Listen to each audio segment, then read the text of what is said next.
Most people see our beautiful lakes, our undeveloped land, and think they found paradise. They see $150,000 lakeview homes, low taxes, rolling hills of the Ozarks, and then think I'm moving here tomorrow. But here's the reality. The Ozarks in July is much different from January, almost two different planets. So if you're moving here from, say, Florida, Texas, California, or even the Midwest, there are things about an Arkansas winter that will absolutely shock your system and your wallet. Today I'm pulling back the curtain on what brochures won't tell you.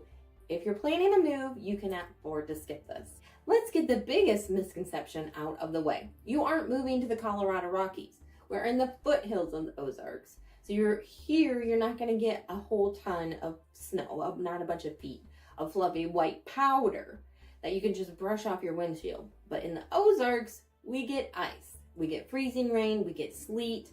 So then you're looking at your beautiful winding driveway turning into a luge track.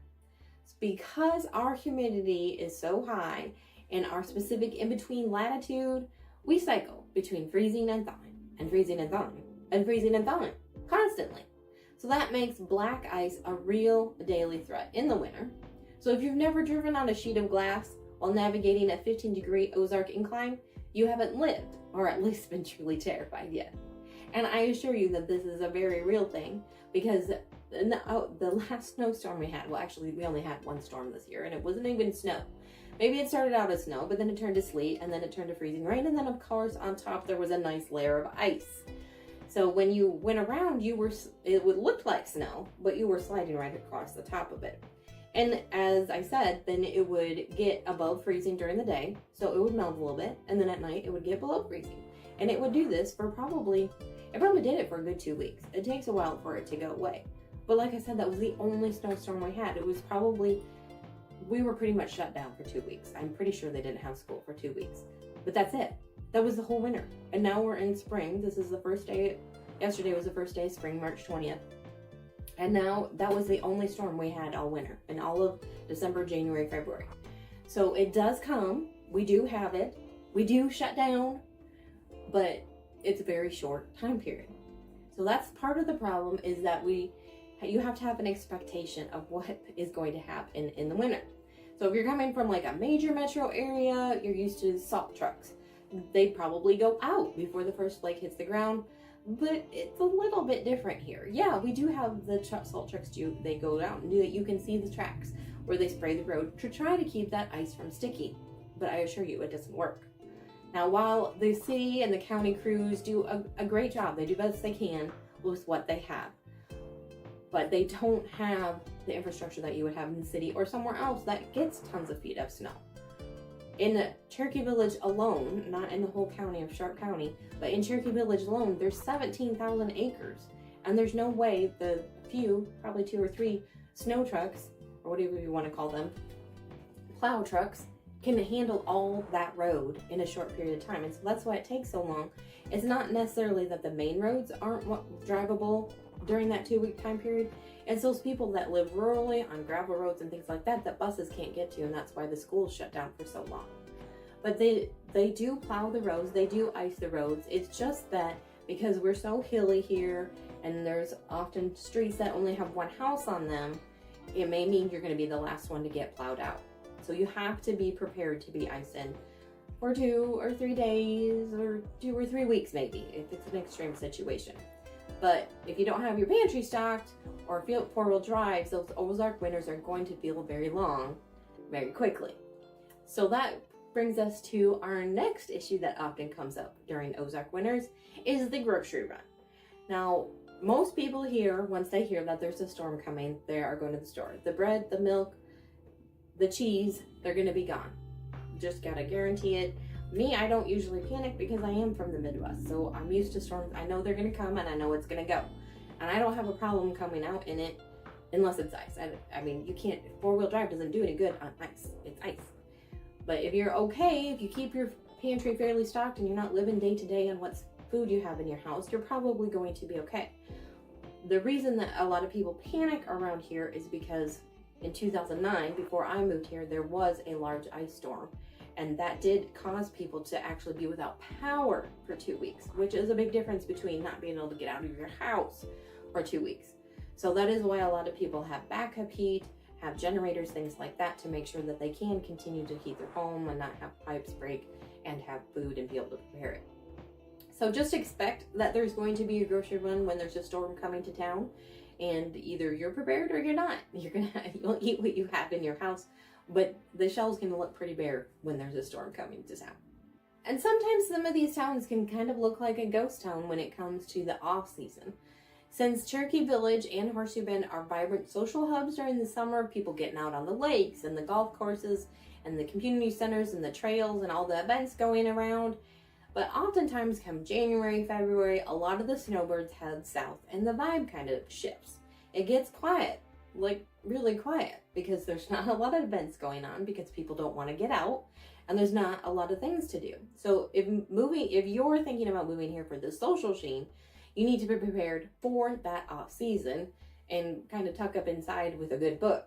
So some of it's a peaceful sanctuary. We're happy to have that time off where we don't have to be out and about with everybody. But for others, especially those moving from those big cities, the isolation can be a bigger shock to your system. So you have to be okay with your own company when the lake docks are empty. Now, we do have many people who buy property in Arkansas to actually come here in the winter and be here for the cooler temperatures because they've come up from a farther northern place where it gets even colder and it has more snow. So they leave their summer place up north and they come to Arkansas as their southern place. So they may have to tie up their home when they leave as it gets warmer down here. But if you're one of those people that are actually leaving in the winter and are only here for the summer, then you probably need to look into getting your home winterized. Because a lot of the homes that were built here were more made for summer cabins or retirement getaways in the 70s or 80s. They may not have a lot of insulation. They may not be up to the current standards that you would get when you're building a new home. So when we get those storms and the Ozark wind comes whipping across the lake, your electric bill is probably going to get higher. And some windows are maybe an older aluminum window and they have more cracks and crevices to get into, which means your electric bill is going to go up because you're getting that cold air inside. So you can talk about how high the taxes are, which are really not very high when you come down to it, but nobody talks about the cost of heating and taping your pipes so that you don't have to worry about them breaking during that cold snap.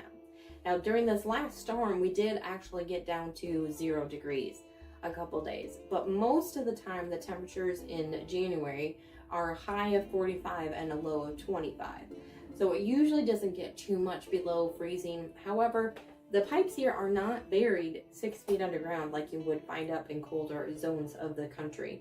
So when the air temperature does get below freezing, it could very well freeze in the ground, if not in your house if they're not insulated. So oftentimes what we recommend is that you winterize your home. You can have a plumber come in and flush the lines out, put some antifreeze in there to make sure that they don't freeze. You can leave the heat on during the winter. You can do a combination of both. There's a couple different options for you to do, but you just need to be aware that if you're not in your home in the winter, that you're going to have to take care of those pipes to make sure it doesn't freeze and cause damage to your home. So if you're looking at buying from out of state, you definitely need to have an inspection that makes sure that your home can be ready for that winter time period and make sure that the storms aren't going to cause problems once they get into the area. You can have them look and see, make sure it is well insulated, or they might encourage you to do more insulation. Now, on the other hand, when we get into summer, just as a comparison, the high in July is 95 and the low is more like 68. So there is a difference, obviously, in the seasons, but it really doesn't get that cold in January. And like I said, most of the time it is a pretty short time period.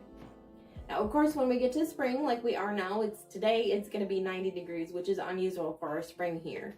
But that, of course, is what keeps us so excited about spring, because Arkansas winters are so short. Just when you think you can't take another Greg Tuesday, March hits. Everything starts blooming, the dogwoods pop out, and suddenly you're back in paradise. But the winter makes you earn the spring. So if you can handle a few days, probably 2 months of the grays, you get 300 days of some of the most beautiful scenery in the United States. And that is what's really nice about our area in Arkansas, is that we have all 4 seasons. We're going to have a little bit of cold, a little bit of snow, you get warm up, You get the flowers popping up, it gets really hot and humid, so you really get to enjoy the lake and the river.